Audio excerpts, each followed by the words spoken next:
গত বছর থেকেই মুখ্যমন্ত্রী মমতা বন্দ্যোপাধ্যায় সুর চড়িয়ে আসছিলেন দেশের বিভিন্ন রাজ্যে, বিশেষ করে বিজেপি শাসিত রাজ্যগুলিতে বাংলায় কথা বললেই তাকে অনুপ্রবেশকারী বলে দাগিয়ে দেওয়া হচ্ছে।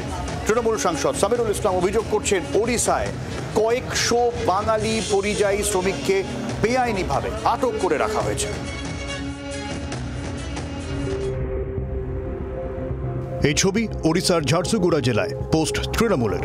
জোড়াফুলের দাবি, ওড়িশার একাধিক ক্যাম্পে আটকে রাখা হয়েছে একাধিক বাংলার পরিযায়ী শ্রমিকদের। ওড়িশা, দিল্লি, রাজস্থান, মহারাষ্ট্র, মধ্যপ্রদেশ সহ একাধিক বিজেপি শাসিত রাজ্যে চলছে এই কাজ। বাংলা ভাষায় কথা বললেই বিপদ, যে বিপদের কথা বারবার বলে আসছেন মমতা বন্দ্যোপাধ্যায়। আজকে বাংলা ভাষায় কথা বলে বলে উড়িষ্যা থেকে সব প্রবাসীদের আপনারা মেরে তাড়িয়ে দিচ্ছেন।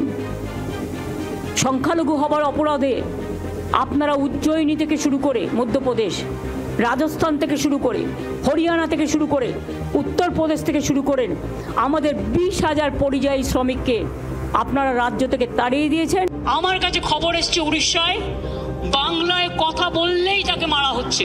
আমাদের বাংলার লোকেদের কেন এভাবে অত্যাচার করা হচ্ছে?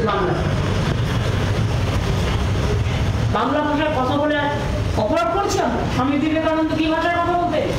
তৃণমূলের অভিযোগ, শুধু পশ্চিমবঙ্গবাসীকে আটক করাই নয়, তাদের বেআইনিভাবে বাংলাদেশে পুশব্যাক করা হচ্ছে। বীরভূমের পাইকার গ্রামের 3 পরিযায়ী শ্রমিক সহ একাধিক বাংলাভাষীকে পুশব্যাকের অভিযোগ উঠেছে। এই হেনস্থার অভিযোগ নিয়ে গত 3রা জুলাই ওড়িশার মুখ্য সচিবকে চিঠিও লেখেন বাংলার মুখ্য সচিব মনোজ পান্ত। অভিযোগ, বাংলার শ্রমিকদের আধার সহ অন্যান্য পরিচয়পত্রের প্রমাণ দিচ্ছে পশ্চিমবঙ্গ সরকার, সেটাও গ্রহণ করতে গড়িমসি করছে ওড়িশা প্রশাসন। অকারণ আটকে রেখে হেনস্থা জারি। অভিযোগ, অনেক ক্ষেত্রে পুলিশে পর্যন্ত অভিযোগ দায়ের না করে আটকে রাখা হচ্ছে। বিগত কয়েক মাস ধরে বিজেপি শাসিত রাজ্য যেমন উড়িষ্যা, গুজরাট, দিল্লি, মহারাষ্ট্র, রাজস্থানে বা ডকুমেন্ট ভেরিফিকেশনের নামে বাংলায় কথা বলা পরিযায়ী শ্রমিকদেরকে পুলিশ কোনো রকম কেস রেজিস্ট্রেশন ছাড়া, কোনো রকমভাবে স্টেট গভর্নমেন্টকে পশ্চিমবঙ্গ সরকারকে কোনো রকম ইনফর্ম করা ছাড়া গিয়ে ডিটেনশন ক্যাম্পে রাখছে। এবং যাদেরকে ডিটেনশন ক্যাম্পে রাখছে, যারা অধিকাংশ পশ্চিমবঙ্গের বাসিন্দা, তারা আধার কার্ড, ভোটার কার্ড, অনেকে পাসপোর্টও দেখাচ্ছে, অনেকে পুরানো দলিলও দেখাচ্ছে, তার সত্ত্বেও ওদেরকে বলা হচ্ছে বাংলাদেশি। এবং পশ্চিমবঙ্গ সরকারকে কোনোভাবে ইনফর্ম করছে না, এবং অনেককে দেখা যাচ্ছে যে পুশব্যাক করে বাংলাদেশে পাঠিয়ে দিচ্ছে। তৃণমূল সাংসদের অভিযোগ, অনেক ক্ষেত্রেই ভেরিফিকেশন করে পরিচয় পাঠানো সত্ত্বেও ওড়িশা প্রশাসন তাতে কর্ণপাত করছে না। অনেক ক্ষেত্রে দেখা যাচ্ছে যে আমাদের পুলিশ ভেরিফিকেশন এবং ডিএম ভেরিফিকেশন করে পাঠানো সত্ত্বেও উড়িষ্যা সরকার এবং বিশেষ করে উড়িষ্যা সরকার কোনোভাবে ছাড়ছে না, এবং একদম যে কোনো উপায়ে একদম বাঙালি বিদ্বেষ, যে বিজেপি শাসিত রাজ্যগুলি যে বাঙালি বিদ্বেষ, সেটা বারবার প্রমাণ হয়ে উঠে আসছে। এটা চলবে, সাফ বক্তব্য গেরুয়া শিবিরের। ঘটনা হলো, বাংলাদেশিরাও বাংলাতেই কথা বলে। ভারতীয় জনতা পার্টির নীতি, কেন্দ্রীয় সরকারের নীতি, পশ্চিমবঙ্গ ধর্মশালা নয়।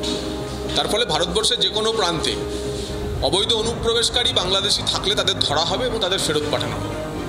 পশ্চিমবঙ্গের মুখ্যমন্ত্রী অবৈধ অনুপ্রবেশকারী এবং পশ্চিমবঙ্গের বাঙালি তাদেরকে এক করে দিচ্ছে।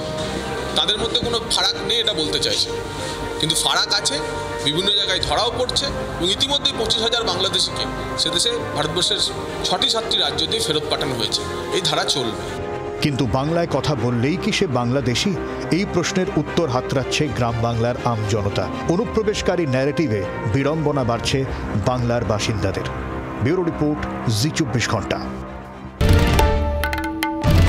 বাংলার আওয়াজ, বাঙালির আবেগ, জি 24 ঘন্টা।